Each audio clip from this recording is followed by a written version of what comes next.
Hello everyone, welcome to my YouTube channel learn with Kanika. आज हम करेंगे यूपी प्राइमरी सुपर टेट 2022 के लिए संस्कृत का प्रैक्टिस सेट 1।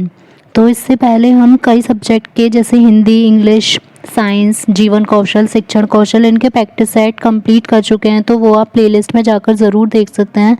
तो आज से हम स्टार्ट करेंगे संस्कृत के प्रैक्टिस सेट, जिसमें हम 500 प्लस टोटल क्वेश्चंस करेंगे। तो आज के प्रैक्टिस सेट में हम संस्कृत के इम्पोर्टेंट 50 क्वेश्चंस करेंगे। अगर आपको वीडियो अच्छी लगे तो इसे लाइक एंड शेयर ज़रूर कीजिएगा। साथ ही अगर आप चैनल पर नए हैं तो चैनल को सब्सक्राइब भी ज़रूर करें। क्वेश्चन फर्स्ट है, संप्रति अव्यय का क्या अर्थ है। तो ये जो संप्रति अव्यय है इसका क्या अर्थ होगा। अव्यय क्या होते हैं कि जिनका हमारा लिंग वचन के आधार पर कोई भी प्रभाव नहीं पड़ता, वह हमेशा एक से ही रहते हैं, चाहे कोई भी वचन हो या कोई भी लिंग हो। तो यहाँ पर पूछा है ये संप्रति अव्यय का अर्थ क्या होगा, तब, अभी, जब या कभी। तो संप्रति अव्यय का अर्थ होता है अभी। तो यहाँ पर आंसर हो जाएगा ऑप्शन बी। नेक्स्ट है, प्रत्येकम शब्द में कौन सी संधि है। तो प्रत्येकम में क्या होता है, प्रति। हमारा ये जो प्रति वर्ड होता है यह अव्यय शब्द होता है। तो यहाँ पर ये अगर हमसे पूछा जाता है प्रत्येकम में कौन सा समास है, तो हमारा ज़्यादातर ये पूछ लिया जाता है प्रति से रिलेटेड, तो हमारा हो जाता है अव्यवी भाव समास। लेकिन यहाँ पर पूछा गया है संधि, तो संधि क्या करेंगे, प्रति प्लस एक। तो ये कौन सी संधि का उदाहरण हो जाएगा, ई प्लस ए मिलके यहाँ पर क्या हो रहा है, यह। तो ये कौन सी संधि हो जाएगी, यण संधि। तो आंसर होगा ऑप्शन ए। नेक्स्ट है, पितृ शब्द का द्वितीय विभक्ति बहुवचन का रूप लिखिए। तो पितृ शब्द के हमें ये रूप याद होने चाहिए एक सबके। तो ये पूछा है कि द्वितीय विभक्ति होनी चाहिए और उसका बहुवचन कौन सा होगा, तो ये हो जाएगा पितरन। तो आंसर होगा ऑप्शन सी। नेक्स्ट है, अध्यारोप में कौन से उपसर्ग का प्रयोग हुआ है। तो अध्यारोप, तो यहाँ पर हो जाएगा अधि प्लस आरोप। तो यहाँ पर ये कौन सा, आरोप तो हो गया हमारा मूल शब्द, तो यहाँ उपसर्ग कौन सा हो जाएगा, अधि। तो आंसर हो जाएगा ऑप्शन डी। नेक्स्ट है, नीलोत्पलम में कौन सा समास है। नीलोत्पलम मीन्स नीला कमल कह सकते हैं। तो ये कौन सा समास हो जाएगा, इसका कोई तीसरा मीनिंग नहीं निकल रहा, तो ये हो जाएगा कर्मधारय समास। नेक्स्ट है, कतवतु प्रत्यय में क्या शेष रहता है। तो जब ये इस प्रत्यय का यूज़ किया जाता है तो यहाँ पर लास्ट में जो शेष रह जाता है, जब हम किसी भी शब्द में जोड़ेंगे तो क्या रह जाता है, त्वत। तो आंसर होगा ऑप्शन डी।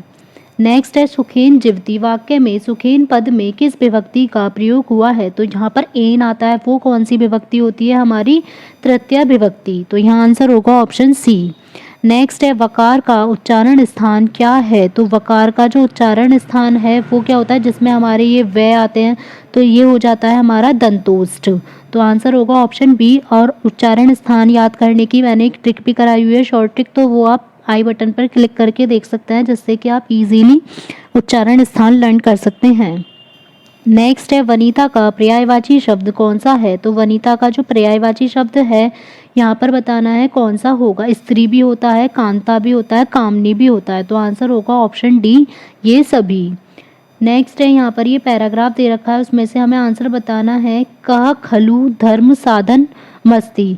तो यहाँ पर इसका देखेंगे, शरीर, धर्म, जन या धन। तो फर्स्ट ही हमें लाइन में दे रखा यहाँ पर है, शरीर आद्यम खलु धर्म साधनम इति वाक्येन स्वास्थ्य महत्तम स्पष्टमेव। तो यहाँ पर यही पूछा गया है, तो आंसर हो जाएगा क खलु। तो क्या की जगह क्या आ जाएगा, ऑप्शन ए शरीरम। नेक्स्ट है, गायक पद में कौन सी संधि है। तो गायक पद को हम जब तोड़ेंगे तो ये कैसे टूटेगा, गौ प्लस अका। तो जहाँ पर इस टाइप से होती है पावक, पवन, गायक या गायन, तो ये जो हमारी होती है औ प्लस ए मिलके जब आय हो जाएगा, तो ये कौन सी संधि हो जाएगी, हमारी अयादि संधि, ऑप्शन सी। नेक्स्ट है, अधत्वे अव्यय का क्या अर्थ है। तो अधत्वे का मीनिंग होता है आजकल। जब हम एक साथ बोलते हैं ना, आजकल ये ज़्यादा हो रहा है, तो जो आजकल एक साथ बोला जाता है उसको बोलेंगे अधत्वे। क्योंकि अगर आज होता तो केवल अध्य बोला जाता, तो ये अधत्वे हो जाएगा आजकल। नेक्स्ट है, हरि शब्द का प्रथमा विभक्ति बहुवचन का रूप कौन सा है। तो प्रथमा विभक्ति बहुवचन का रूप हरि का कौन सा होगा, हर्य। तो आंसर होगा ऑप्शन ए। नेक्स्ट है, पीताम्बर में कौन सा समास है। पीताम्बर पीला है अंबर जिसका, मीन्स हमारा विष्णु भगवान या श्री कृष्ण। तो इसका तीसरा मीनिंग हमें निकल रहा है, तो ये कौन सा हो जाएगा, बहुव्रीहि समास। नेक्स्ट है अत्युत्कृष्टा में कौन सा उपसर्ग है? तो अत्युत्कृष्टा में हम क्या लिखेंगे? अति प्लस उत्कृष्ट, ये उत्कृष्ट हो जाएगा। तो हमारा उत्कृष्ट हो जाएगा मूल शब्द, तो हमारा उपसर्ग कौन सा हो जाएगा इसमें? अति। तो आंसर हो जाएगा ऑप्शन डी। नेक्स्ट है वर्धमान शब्द में कौन सा प्रत्यय है? तो वर्धमान, जिसमें यहाँ लास्ट में हमारा वर्ध आन जुड़ता है, तो ये जो हमारा प्रत्यय होता है ये कौन सा होता है? शानश, सानश प्रत्यय। तो आंसर हो जाएगा ऑप्शन सी। नेक्स्ट है अ का उच्चारण स्थान क्या है? तो ये हमने उच्चारण स्थान वाली अभी ट्रिक देखी, आप देखेंगे जो पहले वाले क्वेश्चन पे आया था, तो उससे आपको सारे उच्चारण स्थान क्लियर हो जाएंगे कि उच्चारण स्थान का हिंदी और संस्कृत में क्वेश्चन ज़रूर ही आता है। तो जो अ का उच्चारण स्थान होता है यह होता है कंठ तालु। तो आंसर होगा ऑप्शन बी। नेक्स्ट है अक्षणा काढ़। वाक्य में अक्षणा पद में किस विभक्ति का प्रयोग हुआ है? तो अक्षणा काढ़ में अक्षणा जो पद में विभक्ति का प्रयोग हुआ है ये कौन सी है? तृतीया विभक्ति। और अक्षणा काढ़ का मतलब है कि आंख से काणा होना। नेक्स्ट है निजय पद का विलोम क्या होगा? तो निज का मतलब अपना, तो इसका उल्टा क्या हो जाएगा? पराया। तो पराया का मीनिंग होगा परय। तो आंसर होगा ऑप्शन सी। नेक्स्ट है ये हमें पैराग्राफ दे रखा है, तो इसके बाद पूछा है क हिमालयात प्रवहति, कि कौन हिमालय से प्रवाहित होता है? तो यहाँ पर दे रखा है भारतवर्षे अनेक नदियाँ हिमालय पर्वतात निःसृत्य प्रवहन्ति। बहुत सारी नदियाँ निकलती हैं, उनमें से कौन सी है? यहाँ पर दे रखा है गंगा। सबसे जो महत्वपूर्ण है वो हो जाएगी हमारी गंगा। तो यहाँ पर आंसर हो जाएगा क हिमालय प्रवहति। तो आंसर होगा ऑप्शन ए गंगा हिमालयात प्रवहति। नेक्स्ट है पितरों में कौन सा समास है? तो पितरों का मीनिंग हो जाएगा पिता और माता। तो जो इस टाइप के होते हैं तो हमारा उसमें दो वर्ड में टूट कर हो जाता है, माता पिता या पिता माता कह सकते हैं। तो ये कौन सा हो जाएगा? द्वंद्व समास, ऑप्शन डी। नेक्स्ट है अभिज्ञ पद में कौन सा उपसर्ग है? तो अभिज्ञ में हम क्या करेंगे? अभी प्लस ये अलग हो जाएगा ज्ञ, तो ये जो उपसर्ग हो जाएगा यहाँ पर होगा अभी, ऑप्शन बी। नेक्स्ट है राम शब्द का तृतीय विभक्ति बहुवचन का रूप कौन सा है? तो राम का रूप तो सबसे इम्पोर्टेंट होते हैं, अगर राम के याद है तो हम इजीली पुल्लिंग के कोई से भी बना सकते हैं। तो राम, नदी, इस टाइप के हमें जो मेन है वो पता होने चाहिए। तो राम शब्द का जो तृतीय विभक्ति और बहुवचन है ये हो जाएगा रामे। तो आंसर होगा ऑप्शन डी। नेक्स्ट है यत्र अव्यय का क्या अर्थ है? तो यत्र का ऐसे याद रखेंगे कि यत्र का जो मीनिंग होता है ये होता है जहाँ। तो आंसर होगा ऑप्शन ए। नेक्स्ट है लाकाराह पद में कौन सी संधि है? तो लाकाराह में जो संधि होगी वो हो जाएगी हमारी लय प्लस यहाँ हो जाएगा आकार, तो ये होगी हमारी यण संधि। तो आंसर होगा ऑप्शन ए। नेक्स्ट है कर्तव्य पद में कौन सा प्रत्यय है? तो कर्तव्य में जो प्रत्यय है जिसमें हमारा यहाँ पर लास्ट में व्यय लगा हुआ है, तो ये कौन सा प्रत्यय होगा? इसके नाम से ही पता चल जाएगा, तव्यत प्रत्यय। तो आंसर होगा ऑप्शन ए। नेक्स्ट है स का उच्चारण स्थान क्या है? तो जो षटकोण वाला श होता है इसका उच्चारण होता है स्थान मूर्धा, ऑप्शन डी। नेक्स्ट है ब्राह्मणाय गाम ददाती, तो ब्राह्मण ने गाय दी। तो जहाँ भी अगर हमें नहीं पता कि ब्राह्मणाय पद में कौन सी विभक्ति है, तो जहाँ भी हमारा दान होता है तो वहाँ हमेशा कौन सी होती है? चतुर्थी विभक्ति। वैसे ये आय से भी हम पता लगा सकते हैं अगर हमें रूप पता है, लेकिन नहीं पता तो सिंपली कि अगर जहाँ पर भी दान दिया जाएगा कोई चीज़ तो वहाँ हो जाएगी चतुर्थी विभक्ति। नेक्स्ट है कृपणय पद का विलोम शब्द क्या है? तो कृपणय होता है जो कि बहुत ही क्रूअल इंसान होता है, तो इसका जो अपोजिट मीनिंग है वो हो जाएगा उदार। तो ये हो जाएगा कृपण मीन्स कठोर इंसान, कठोर हृदय वाला, तो इसका मीनिंग हो जाएगा अपोजिट, ऑप्शन बी उदार। यहाँ पर ये पैराग्राफ दिया गया है, पूछा है अस्मिन् लोके कति विधि जना भवन्ति। तो फर्स्ट लाइन में ही दिया गया अस्मिन् लोके सन्ति द्विधा जने संता असंता। तो यहाँ पर क्या आ जाएगा? ऑप्शन ए दुविधा, ऑप्शन ए। नेक्स्ट है गत्वा पद में कौन सा प्रत्यय है? तो लास्ट में यहाँ पर त्वारा, ये हो जाएगा हमारा कत्वा प्रत्यय। तो गत्वा जो पद में प्रत्यय है ये हो जाएगा कत्वा, ऑप्शन बी। नेक्स्ट है गुरु शब्द का चतुर्थी विभक्ति एक वचन का रूप कौन सा है? तो चतुर्थी विभक्ति एक वचन का रूप हो जाएगा गुरुवे, ऑप्शन सी। नेक्स्ट है नक्षिन्ना में कौन सा समास है? तो नक्षिन्ना में जो है वो कौन सा समास होगा? नाक से छिन्न मीन्स तत्पुरुष समास। नेक्स्ट है अपी प्रत्यय का क्या अर्थ है, तो अपी प्रत्यय का मीनिंग होता है भी, ऑप्शन ए।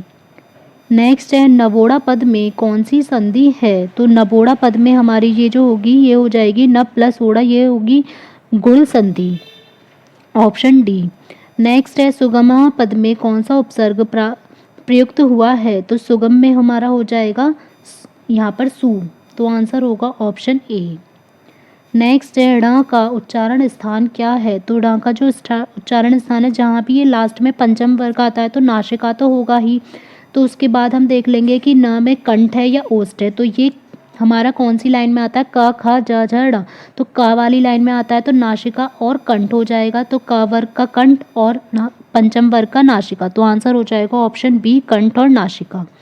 नेक्स्ट है वृक्षात पत्राणि पतंती, तो वृक्षात पद में कौन सी विभक्ति का प्रयोग हुआ है, तो इसमें ये देख लेंगे आत किस में आता है लास्ट में, अगर रूप याद है, वरना अगर कोई चीज़ किसी से अलग होती है तो वहाँ पर हमेशा पंचमी विभक्ति होती है, क्योंकि इसमें कौन सा कारक यूज़ होता है, अपादान कारक। जैसे दान देने के लिए चतुर्थी विभक्ति यूज़ होगी, ऐसे ही सेम पंचमी विभक्ति में अपादान कारक का यूज होगा अगर कोई किसी चीज़ से अलग हो रहा है। तो वृक्षात पत्राणि पतंती, वृक्ष से पत्ते गिरते हैं तो पत्ते वृक्ष से अलग हो रहे हैं, तो ये हो जाएगी पंचमी विभक्ति।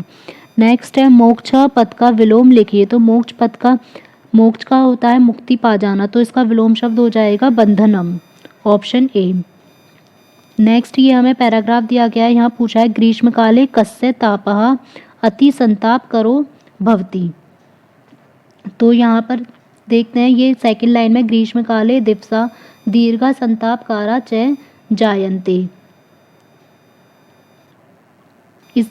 इमे ग्रीष्म दिवसा संध्या काले रमणीया प्रतिभान्ति ग्रीष्म काले रात्र लघु प्रमाणा भवन्ति।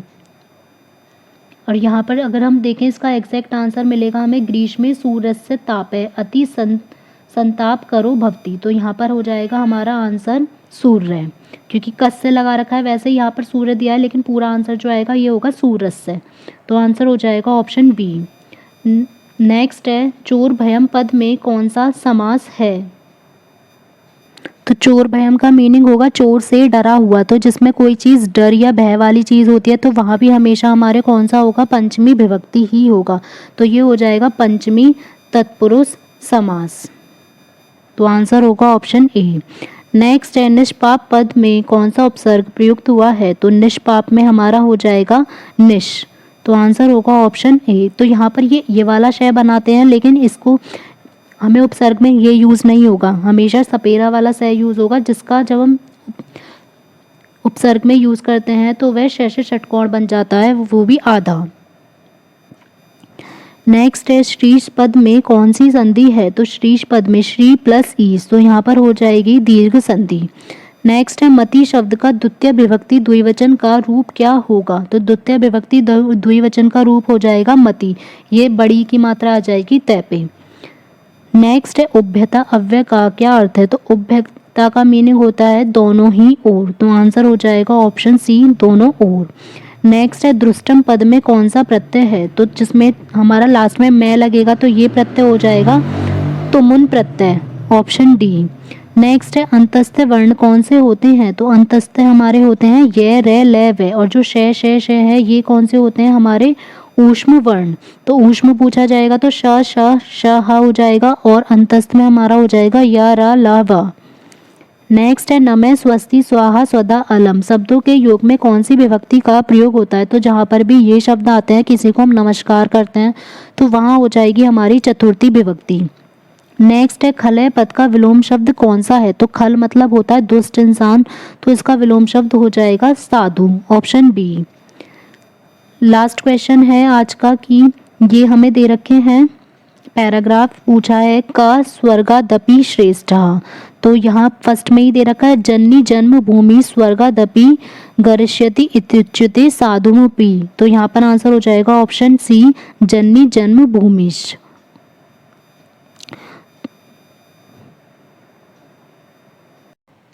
अगर आपको क्लास अच्छी लगी हो तो वीडियो को लाइक एंड शेयर ज़रूर करें, और साथ ही चैनल पर अगर नए हैं तो चैनल को सब्सक्राइब करना ना भूलें। साथ ही आप बेल आइकन प्रेस कर सकते हैं ताकि आपको वीडियो का नोटिफिकेशन अपलोड होते ही मिल जाए।